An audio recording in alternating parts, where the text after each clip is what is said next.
dalam manajemen pendidikan, satuan pendidikan berperan sangat penting. Mengapa? Karena dalam manajemen ini dapat mengelola lembaga pendidikan secara efektif, efisien, dan juga berorientasi mutu. Teori klasik menekankan pentingnya struktur perencanaan dan juga pengawasan. Sedangkan dalam teori manusia, hubungan manusia, manajemen kurikulum memiliki 4 ruang lingkup, di mana keempatnya ini merupakan tugas integral manajer lembaga pendidikan, yaitu yang pertama mencakup perencanaan, yang kedua pengorganisasian, dan yang ketiga pelaksanaan, terakhir ada evaluasi. Dalam tingkatan satuan pendidikan itu, fokusnya adalah merealisasikan dan mereferensikan kurikulum nasional seperti standar kompetensi atau kompetensi dasar dengan kebutuhan daerah, kondisi sekolah, serta budaya lokal, sehingga kurikulum terintegrasi sepenuhnya dengan peserta didik dan juga lingkungannya. Manajemen peserta didik memiliki 6 prinsip, teman-teman. Yang pertama, manajemen peserta didik dipandang sebagai bagian dari keseluruhan manajemen sekolah. Yang kedua, segala bentuk kegiatan manajemen peserta didik haruslah mengembangkan misi pendidikan dan dalam rangka mendidik para peserta didik. Yang ketiga, kegiatan-kegiatan manajemen peserta didik harus diupayakan untuk mempersatukan peserta didik. Yang keempat, kegiatan manajemen peserta didik harus dipandang sebagai upaya pengaturan terhadap pembimbingan peserta didik. Yang kelima, kegiatan manajemen peserta didik harus mendorong dan memacu kemandirian peserta didik. Dan yang terakhir, di dalam prinsipnya ada apa yang diberikan kepada peserta didik itu, dan yang selalu diupayakan oleh kegiatan manajemen peserta didik harus fungsional. Nah, apa sih tujuannya adanya manajemen peserta didik? Menurut Putri, MA, dan kawan-kawan pada tahun 2023 memaparkan bahwasanya tujuan manajemen peserta didik adalah menyelenggarakan segala kegiatan di bidang karya siswa agar kegiatan pendidikan di sekolah terarah, tertib, dan teratur, serta tercapaiannya tujuan pendidikan sekolah. Nah, dapat disimpulkan dari pemaparan Putri, MA, dan kawan-kawan tersebut bahwasannya tujuan manajemen peserta didik merupakan sebuah wadah atau wahana untuk memfasilitasi peserta didiknya agar peserta didik ini dapat tumbuh kembang dengan baik. Selanjutnya, pembahasan mengenai masuk ke dalam sarana dan prasarana. Manajemen sarana dan prasarana pendidikan dapat diartikan sebagai proses kolaboratif dalam memanfaatkan seluruh fasilitas pendidikan secara efektif dan juga efisien. Tugas utamanya dari manajemen ini adalah mengelola dan juga memelihara berbagai sarana dan prasarana agar dapat memberikan dukungan maksimal dan bermakna terhadap berlangsungnya proses pendidikan. Sarana prasarana manajemen ini memiliki prinsip manajemen sarana. Yang pertama, prinsip pencapaian tujuan. Yang kedua, prinsip efisien. Ketiga, prinsip administratif. Yang keempat, prinsip kejelasan tanggung jawab. Dan yang terakhir adalah yang kelima itu prinsip kekokohan. Dalam prinsip dasarnya dalam kegiatan manajemen ini semuanya sarana dan prasarana meliputi pencapaian tujuan, efisien, administrasi, kejelasan tugas tanggung jawab, kekohesifan, yaitu apabila prinsip-prinsip tersebut diterapkan secara konsisten oleh pihak sekolah, maka manajemen sarana dan prasarana akan berlangsung secara efektif sehingga tujuan yang diharapkan dapat tercapai. Nah, tujuan utamanya itu adalah manajemen sarana prasarana ini menciptakan lingkungan belajar yang nyaman, aman, dan mendukung pembelajaran. Itu adalah manfaat yang pertama. Yang kedua, meningkatkan efektivitas dan efisien. Meningkatkan efektivitas dan juga efisien ini dengan manajemen yang baik, penggunaan sarana prasarana menjadi lebih tepat guna dan hemat sumber daya, biaya, tenaga, dan juga waktu. Selanjutnya, menjamin ketersediaan fasilitas yang memadai, yaitu tujuannya adalah memastikan bahwa semua fasilitas yang dibutuhkan dalam proses pembelajaran tersedia dengan kualitas yang sesuai. Selanjutnya, memelihara dan memperpanjang umur pakai aset, yaitu manajemen sarana dan prasarana mencakup pemeliharaan rutin dan pemerawatan dapat terawat agar barang dan fasilitas tidak cepat rusak. Lalu mendukung peningkatan mutu pendidikan. Tujuannya itu adalah mengelola dengan baik sehingga dapat meningkatkan mutu layanan pendidikan dan hasil belajar peserta didik. Selanjutnya, mendukung keadilan akses pendidikan. Mendukung keadilan akses pendidikan ini supaya semua peserta didik memiliki kesempatan yang sama dalam menggunakan fasilitas pendidikan tanpa diskriminatif. Nah, jadi fasilitas yang digunakan oleh peserta didik itu semuanya rata, kesempatannya itu sama. Selanjutnya, menghindari pemborosan dan penyalahgunaan aset, yaitu agar penggunaan aset di sekolah itu tidak tepat sasar atau tidak disalahgunakan.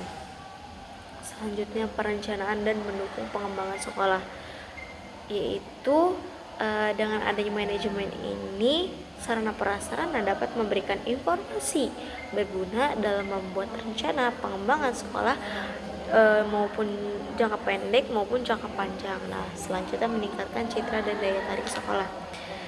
Meningkatkan citra dan daya tarik sekolah ini agar fasilitas ini dapat tertata rapi, lengkap, menarik bagi calon siswa, guru, dan juga orang tua.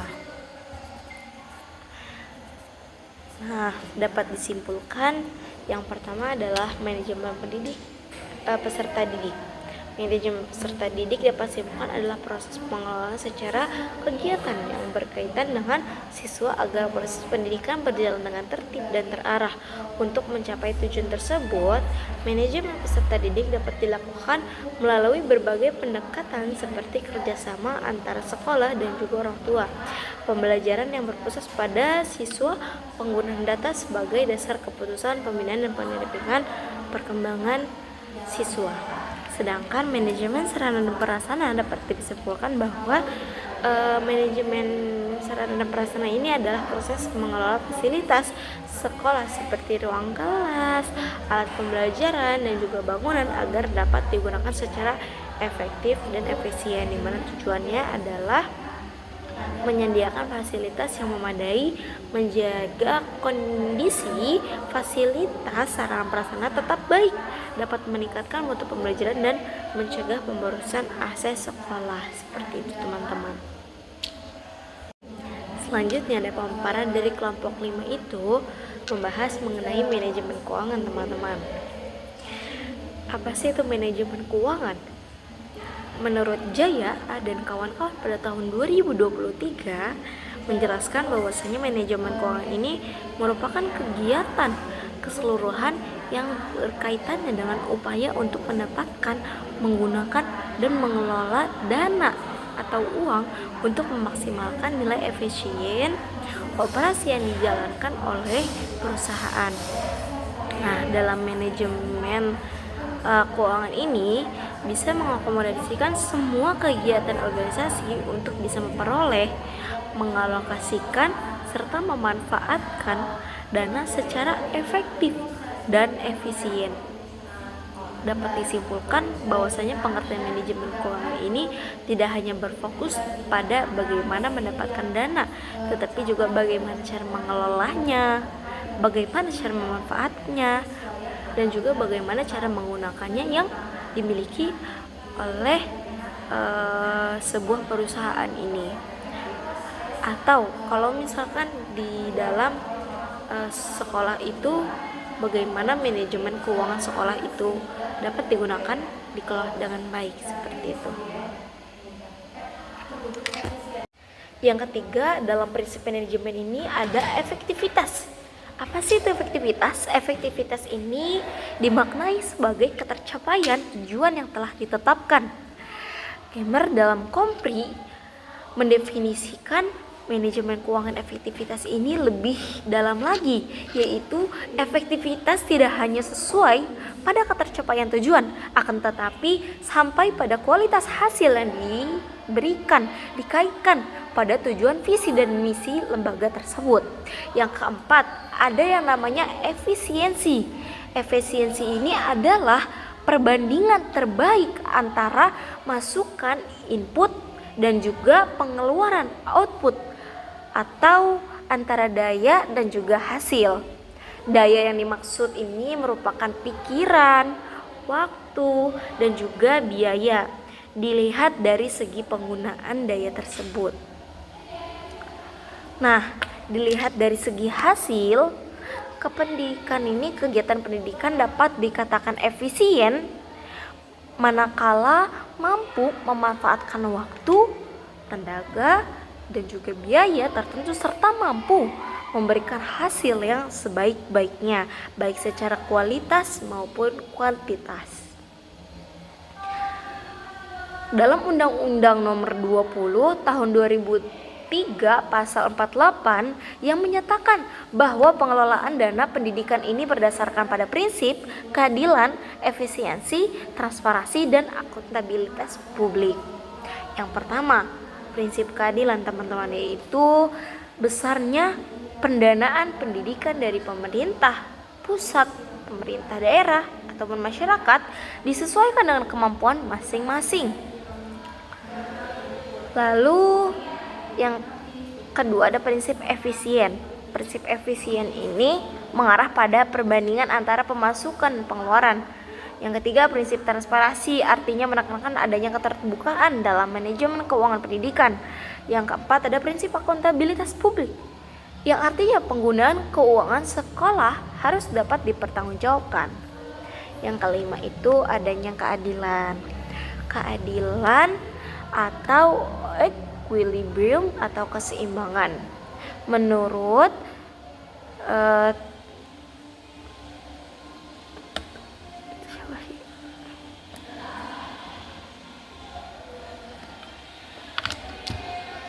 Nah, yang terakhir itu yang kelima ada keadilan. Maksudnya keadilan itu bagaimana teman-teman?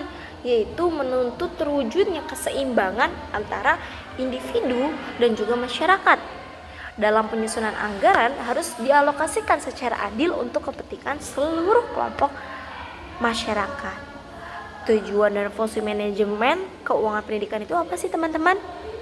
Menurut Saifullah MS pada tahun 2021, tujuan dari manajemen keuangan adalah untuk memperoleh dan mencari peluang sumber-sumber pendanaan bagi kegiatan sekolah agar bisa menggunakannya secara efektif dan tidak melanggar aturan, serta membuat laporan keuangan dan transparan dan akuntabel.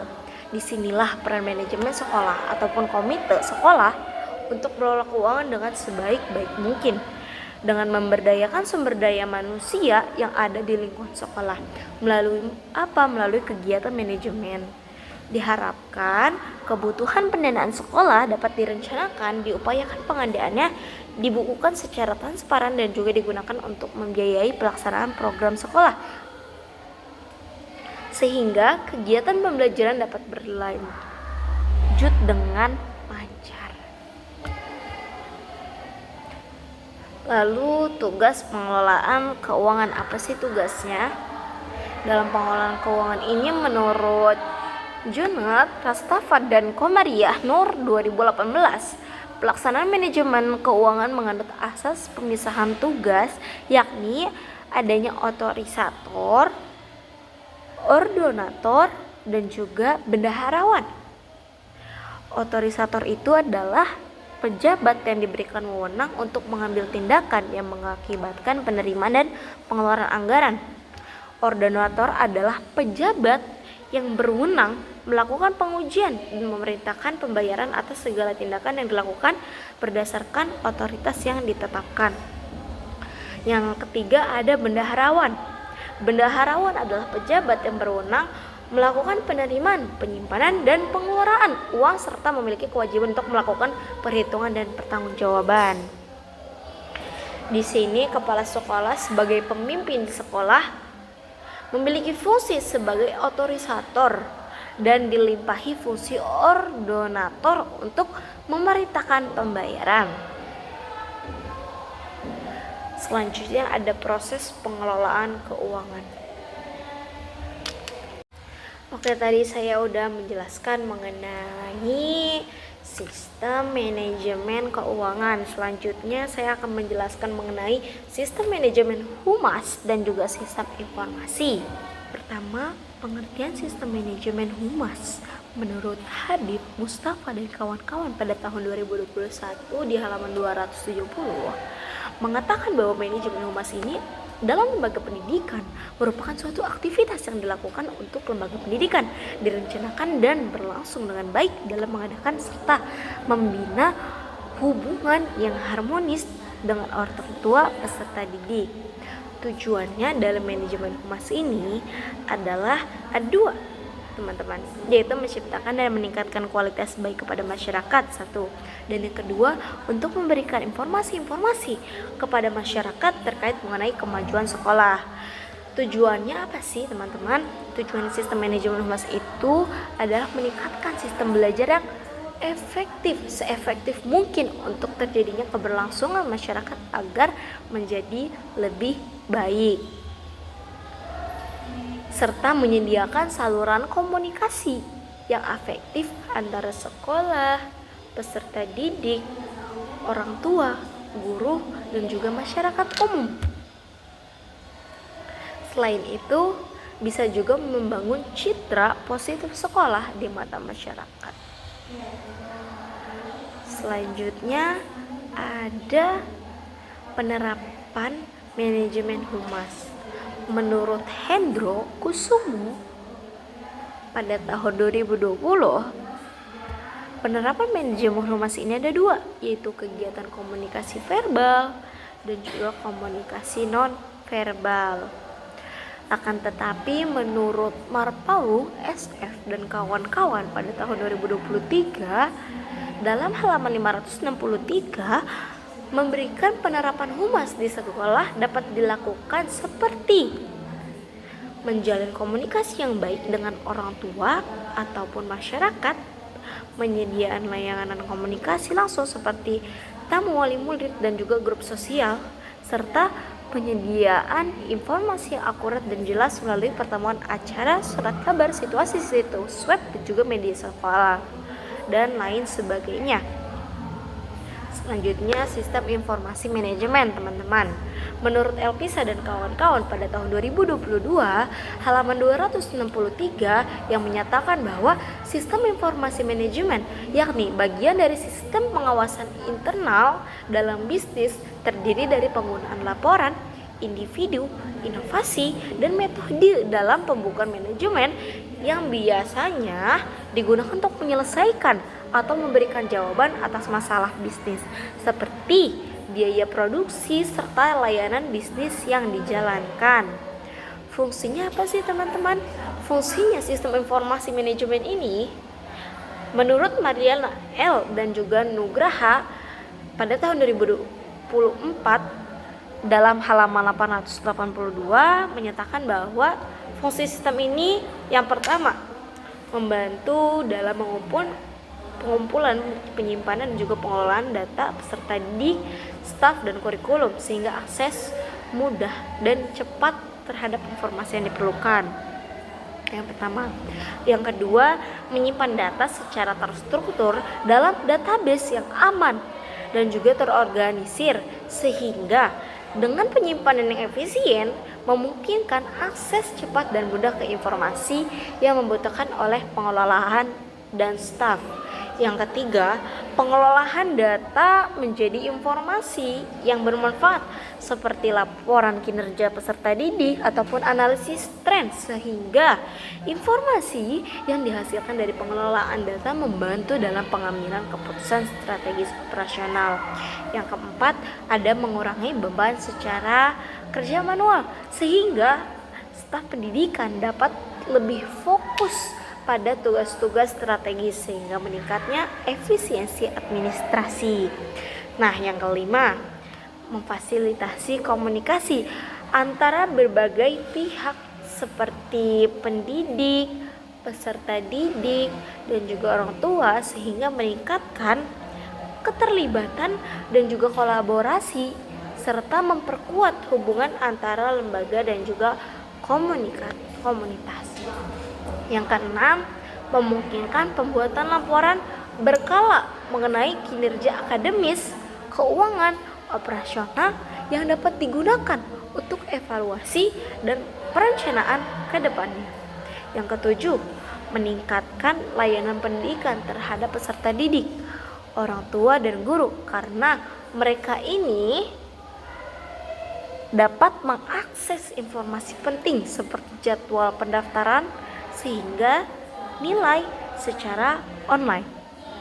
Yang kedelapan, adanya membantu dalam pengelolaan sumber daya lembaga termasuk anggaran fasilitas dan juga tenaga pengajar serta memfasilitasi pengawasan dan evaluasi yang lebih baik terhadap kegiatan pembelajaran sehingga dapat meningkatkan kualitas pendidikan tersebut. Nah, adanya sistem informasi manajemen ini tujuannya apa sih teman-teman? Menurut Aisyah, Nurul dan kawan-kawan pada tahun 2024 halaman 73 mengemukakan bahwasanya yang pertama, tujuan sistem informasi manajemen ini menghadirkan informasi untuk mengambil keputusan. Yang kedua, menyiapkan data untuk perencanaan, pengadilan, pengevaluasian dan perbaikan berkelanjutan. Dan yang ketiga, menyediakan informasi untuk digunakan dalam menghitung harga pokok barang dan jasa serta tujuan manajemen lainnya. Nah, selanjutnya ada penerapan informasi manajemen. Menurut Jaya A, IA, dan kawan-kawan pada tahun 2023, sistem informasi sekolah terdiri dari 8 sistem yang terpisah. Yang pertama, sistem informasi profil, portal sekolah. Yang kedua, kepegawaian data guru dan juga staf. Yang ketiga, sistem manajemen aset. Yang keempat, sistem informasi peserta didik. Yang kelima, sistem informasi keuangan. Yang keenam, sistem akademik. Ketujuh, sistem perpustakaan. Dan yang terakhir, yang kedelapan adalah sistem e-learning. Seperti itu teman-teman. Nah, dapat disimpulkan bahwasanya manajemen humas merupakan jembatan komunikasi antar kedua pihak, yaitu pihak sekolah dan juga pihak masyarakat. Tujuannya adalah menyediakan saluran komunikasi yang efektif antara sekolah dengan peserta didik, orang tua, masyarakat maupun mitra sekolah. Penerapan manajemen humas di sekolah dapat berupa penyediaan informasi melalui website ataupun sosial media lainnya. Selain itu, menjalin komunikasi langsung secara efektif dengan orang tua, peserta didik, juga mitra sekolah yang merupakan bentuk langsung dari penerapan manajemen humas di sekolah. Sekian pemaparan dari saya, kurang lebihnya mohon maaf. Wassalamualaikum warahmatullahi wabarakatuh.